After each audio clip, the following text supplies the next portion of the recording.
changing travel plans. You just take it as it comes. If there's any problem, I'm sure it'll be fine. Air Canada passengers find ways to deal with the strike. Concern about the new neighbors. The lack of public consultation for it. That's the biggest concern for all of us. Is a mandatory drug treatment center in the right place? And bear warning. It's not going to stop me to go hiking because it's such a beautiful place. How the search for food is bringing the bears out. CTV Calgary, local breaking news with Ian White. Good afternoon. Air Canada has started grounding flights in anticipation of Saturday's strike. By Friday, 500 flights will have been canceled, and the airline claims 25,000 Canadians will now be stranded overseas. Tyler Barrow joins us from the airport. And Tyler, has there been any impact on flights in Calgary yet?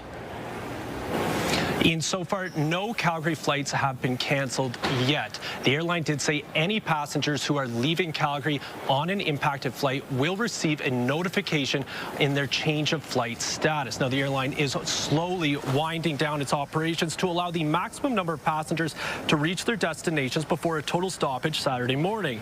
The disruption will be impacting about 130,000 customers per day. Air Canada says it's rebooking passengers on other airlines. Those unable to rebook will be offered a full refund or a new ticket for a later date. Of course, there's no indication how long this labor dispute will go on, but once it's resolved, Air Canada says best case scenario, it will take a full week to get flights back on track. Some travelers I spoke to today say they're already rebooking their tickets. Others are taking it in stride.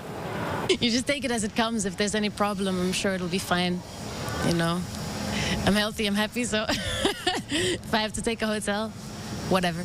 I have a family with in total 5. We thought maybe going earlier, and that means then one day we don't know where to sleep, whatever. Ian, the union has been given until noon tomorrow to decide if it wants to enter binding arbitration. The federal jobs minister is urging both parties to come back to the bargaining table and reach a deal. Thank you very much.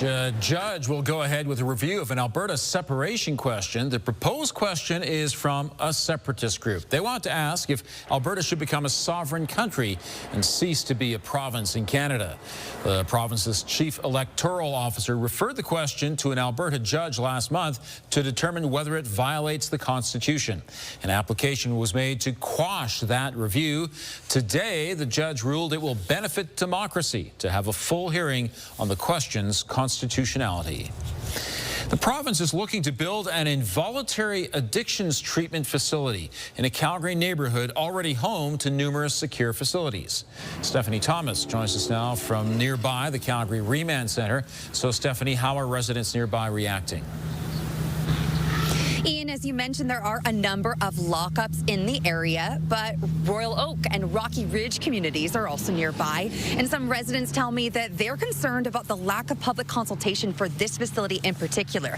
Now, it's going to be called the Southern Alberta Compassionate Intervention Centre. The province wants to build it in Spy Hill, near Country Hills Boulevard. Now, the vicinity already includes corrections facilities and police buildings. The YMCA Family Recreation Complex is also a stone's throw from the proposed site. Now, with a $180 million price tag, the 150-bed operation is expected to respond to the opioid epidemic by providing mandatory treatment for addictions. Now, the province says patients will not come and go and protective services will be on site. One area resident says the lack of information about this particular facility is unsettling. What does release look like from an involuntary treatment center? Will that draw drug dealers to the area looking to prey on people who are being released? The bottom line is we just don't know a lot about this treatment center. We haven't been looped in, and we feel like we're in the dark. In a statement to CTV News, the province says that it's already looking for bids from the private sector to design and build the facility, but it hopes to have construction begin next year. Ian. Stephanie, thank you. Calgary firefighters are again urging the city to move ahead with the long-planned station in Englewood. The city has been planning a mixed-use fire hall with ground-level retail and housing above the station for half a decade. But the project is on pause. Money has been set aside, and the city has owned the land at the corner of 11th Avenue and 12th Street Southeast for more than 15 years. It's right across the street from where the old, beautiful tap room burned down last year. The community is currently served only by the downtown fire station. The Firefighters Association says seconds count when rushing to emergencies. We're not talking about a new fire hall in the suburb. This is a critical piece of infrastructure in the center of the city. Englewood is a thriving community, and we need the tools and resources to do our job. The city has built mixed-use fire halls recently, but they're looking for a private partner for the Englewood Fire Hall. Officials say that adds extra complexities to the project and is a big reason for the delays. Last month's hailstorm caused nearly $92 million in insured damage. The July 13th storm produced huge hail and winds strong enough to snap trees. Northwest communities, including Thorncliffe, were hardest hit. The Insurance Bureau of Canada says 65% of the claims were for vehicle damage. The IBC says in the past 5 years, insured damage from hailstorms in Alberta stands at $6 billion. It's called for better building codes, financial support for retrofits, and enhanced risk mapping and warning systems. But fortunately, Danielle, today, no hail in the forecast. No, it's quiet, but cool. Have you been out there today? Yeah. It's a bit cooled off. It's chillier. Almost feels like the start of fall. It's not yet. Don't worry. There's more heat in the forecast, just not today, you know. All right, so when we talk about the temperature at the airport, it's 16 degrees. It's a little breezy as well. And for the most part, the wind has been predominantly out of the north. So it's a chillier wind as well. Good amount of cloud cover, as we talked about. A quiet but cloudy day for today. Winds relatively calm. We are looking at the cloud cover continuing through the evening hours, and even tonight and through tomorrow morning, we'll likely pick up a couple isolated showers as well. That will start to clear out with regards to the showers, but we'll still hold on to the cloud cover tomorrow afternoon. So another cloudy day, but on the warmer side in comparison to today, with a high of 21 expected. Your 24-hour forecast brought to you by 5th Avenue Volkswagen, where you can win your ride. See dealer for details or visit 5thAvVW.com. Ian? Thank you, Danielle. Hikers in the Rockies west of Calgary know what they could encounter. Bears. Next, the warning that covers a large stretch of hiking terrain. And a new treatment to remove blood clots that's now the norm in some Alberta hospitals.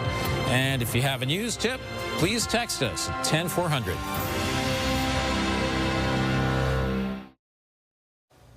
A bear warning for all of Kananaskis country has hikers taking the proper precautions as they head into the mountains. Alberta Parks has issued a bear warning for all of K Country and the Bow Valley. They say there's been an increase in black and grizzly bear encounters because of a bumper buffalo berry crop. The ripe berries are abundant in the valley bottom and Canmore area. There are warnings in place for specific spots, but visitors are being told to prepare for a bear encounter anywhere in the region right now. It's worrisome for some, but popular trails were still packed with people today. You know, we're trying to be a little bit extra careful and all these things and be prepared. Obviously, we have little ones, so. It's not going to stop me to go hiking because it's such a beautiful place that you just don't want to miss it. The bear spray, but, you know, knowing, you know, what to do in case you come upon that, you know, is to make yourself big and make a lot of noise, and we're in their territory. Even on busy trails, you should watch out for signs of wildlife. Always carry bear spray and know how to use it. Check trail closures and warnings before heading out, and always keep your dogs on a leash. Police are looking for a horse, and the woman charged with stealing it. Rimbey RCMP want to return Hank the horse to its rightful owner. A warrant is out for the arrest of a 28-year-old woman. Police believe she stole the horse, is refusing to return it, and won't tell police where it is. RCMP say whomever has Hank is possessing stolen property and could also be charged. Westlock County, north of Edmonton, has declared a state of agricultural disaster. Farmers in the county are facing a drought and a severe grasshopper infestation. The county estimates crop yields are down 30 to 50% compared to last year. The drought has also affected grass growth on pastures, and as a result, ranchers have been selling their cattle. The county says the declaration does not automatically result in additional provincial or federal funding, but it does raise awareness. So that's just a little bit north of Edmonton, a drought situation. I know we were talking about drought in southern Alberta earlier in the year. Yeah. That seems to have really turned around. Well, we've changed that in most communities in southern Alberta through July, didn't we? Yes, we did. And there's a little bit of rain in the forecast as well. So we're getting a decent amount of rain over this past month and a half, and not a whole lot of heat to switch the gears. So smoke is not the issue so far this summer. Certainly we've had enough rain to help that situation out, but a lot of people hoping for some summer heat. There's a little bit in the longer range forecast, which I'll show you in just a minute. Just a look at temperatures in and around the city. 16 at the airport, 17 downtown, Bragg Creek at 16, and Strathmore at 18. Get your daily dose of greens at Serenity Golf Club, just 20 minutes east of Calgary. Today's a great day for golf, really, as long as you have a light jacket on. It's definitely significantly cooler today compared to yesterday, especially in many communities in the southeast. For example, Medicine Hat yesterday was at 35 degrees at this time, and now sitting at that 20 mark. So quite a difference a day makes, absolutely. We were on the cooler side in Calgary yesterday, and we're certainly on the cooler side for today at 16 degrees right now, so that's well below normal. We should be in those low 20s for this time of year. What we're getting that's starting to build in is a ridge of high pressure and high pressure over us. But it's a bit of a dirty high because it's going to allow cloud cover to seep in, and we'll even get a few showers with this as well, but mainly stable overall. And I'll show you that in the future cast here in just a moment, but I want to show you the ridge that's starting to build in, and that will be in for the weekend as well. By the second half of the weekend, you'll notice the sun actually starting to creep in more and temperatures starting to build more, but it'll take a little bit of time because of the clouds that will be filtering through here. All right, so when we look at the rest of this evening, just some cloud cover to talk about. Through the overnight and through tomorrow, up the QE2 and off to the west, there will be some showers, likely a couple pockets, isolated showers will creep into Calgary tomorrow morning. We'll certainly see the cloud cover from that as well. But then in the afternoon, we may get some sunny breaks. The sky should open up a little bit. Then as we get into Saturday, similar idea, showers. This is a look at Saturday morning. Showers possible in the morning hours, cloud cover for sure. And then the clouds will start to break apart later on Saturday, leaving us with a whole lot of sunshine on Sunday. So this is when that ridge of high pressure really builds in, gives us the bright weather, and temperatures will be able to climb once again into what summer-like weather. You know that? We haven't seen much of that. 21 degrees for tomorrow. Again, a few showers likely in the morning, and then we may see some sunny breaks in the afternoon. Similar thing for Saturday, just a little warmer with a high of 24 degrees. And then by Sunday, way more sunshine expected. Mid-20s by then, and we'll be back into the mid-20s by Tuesday of next week as well.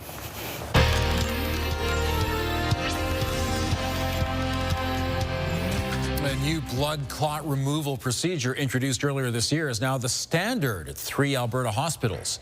By using a continuous X-ray, doctors are able to feed a catheter through a vein and eventually to the lung, where the clots are removed. Patients are kept under mild sedation. It is a less invasive option than open heart surgery and a choice for patients who can't take blood clot medication. It's available at 3 Edmonton hospitals, including the Stollery Children's Hospital. It's a sweet way to make a difference for sick and injured children. Today is Dairy Queen Miracle Treat Day in support of the Alberta Children's Hospital. Net proceeds from every blizzard sold in Canada go to local children's hospitals. The annual event is especially meaningful for Chloe Mueller. She's the daughter of the Shaughnessy DQ owners and has benefited from the Children's Hospital throughout her life. When I was 16 years old, I had bacterial meningitis, and I had to get to a craniotomy, which is like brain surgery. We do it because, number one, the communities do so much for Dairy Queen and for our Dairy Queen franchisees and crew members, and we want to give back to the communities. And there's no better way than to give back to those that support us, and those are families with kids. The money raised goes to equipment, research, and uncompensated care. Dairy Queen has raised more than $8 million in southern Alberta in the past 23 years that the event has been held. Country music fans are hoping for dry, sunny weather this weekend. Still ahead, Country Thunder is at the Confluence.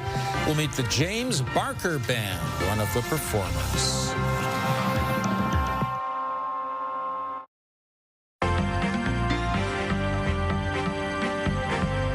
Inflation is gaining momentum in the U.S. Joining me is Dave Popowich, Portfolio Manager with the Popowich-Carmeli Advisory Group. And Dave, the inflation numbers from the States could present a problem for the U.S. Federal Reserve.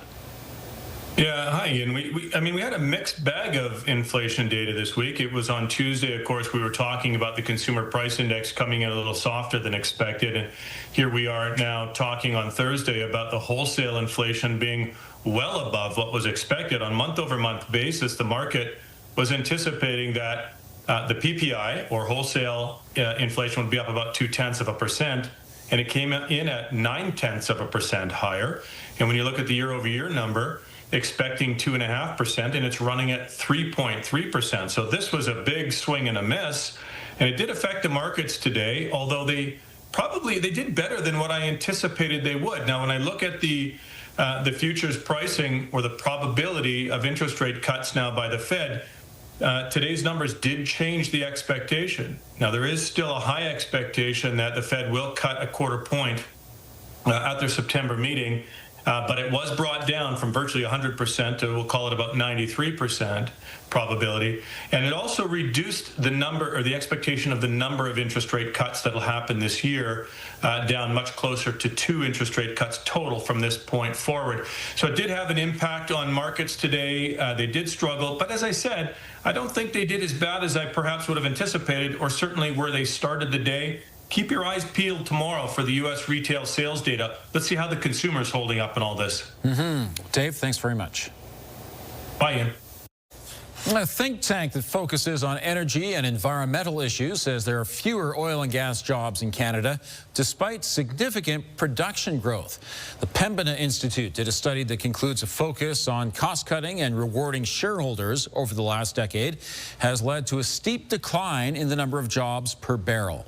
It says direct oil and gas jobs fell by 35,000 between 2013 and 2023, or about 43%. At the same time, production increased by 47%. The study says the global oil price crash in 2014 fundamentally altered companies' investment decisions. Residents of Hillhurst have a new grocery store. A ribbon cutting this morning to mark the grand opening of Fresco Frontier. You'll find it along Kensington Road near 19th Street in the Northwest. Fresco is a lower cost option for shoppers.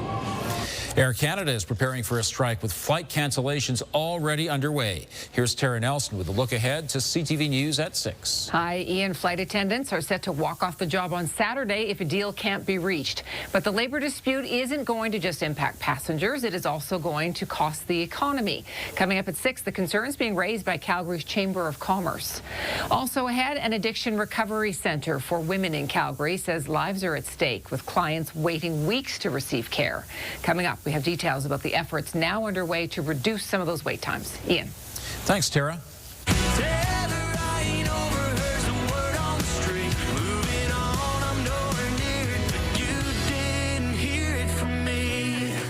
The Juno Award-winning James Barker Band is one of the acts performing this weekend at Country Thunder in Calgary. They take the stage at the Confluence Saturday at 5:30, opening for Jay Cohen and Bailey Zimmerman. And with me from Toronto is James Barker. Great to see you.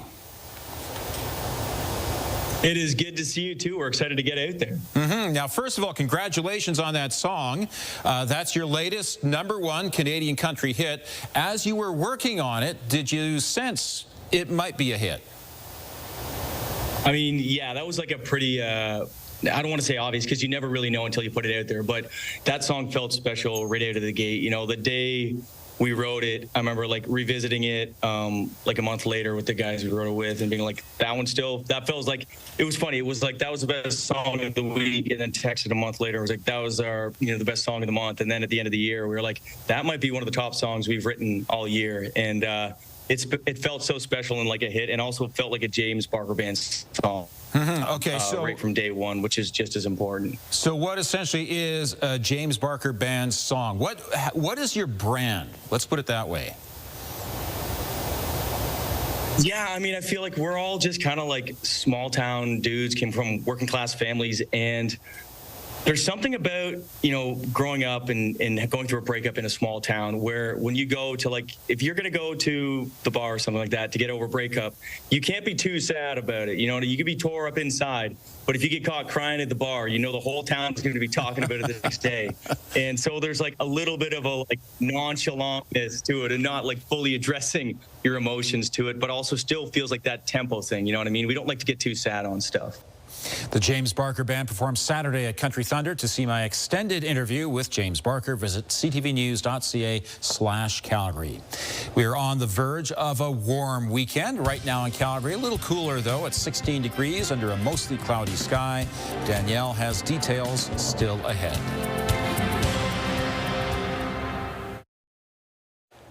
Are you enjoying your blizzard on behalf of charity? I am. Oh, good. Good. It's cookie dough flavor. Oh, good.